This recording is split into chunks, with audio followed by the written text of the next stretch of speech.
Why can't we just get divorced? Why does it have to be so hard? We've tried everything. Can I afford a divorce? Can we afford a divorce? Is there any way we could leave this marriage and still have cash in our pockets? I need help. $2,000 retainer could be up to $3,500. Cindy, I know just how you feel. I didn't think I'd have enough money left over from my divorce fees to salvage my future.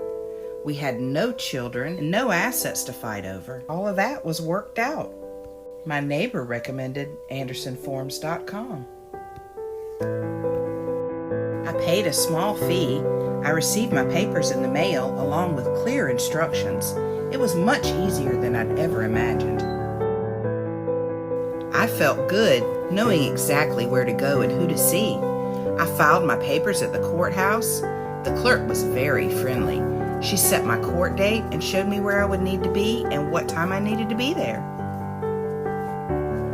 The day arrived. The judge was nice, much nicer than I imagined. My mind was immediately at ease. The judge looked over my papers and asked me if everything in the paperwork is true. I answered yes. He approved my name change, signed my final order, and... Divorce granted. I have a new life. It's the best $129 I've ever spent. I have friends again. Thank you, Whitney Anderson.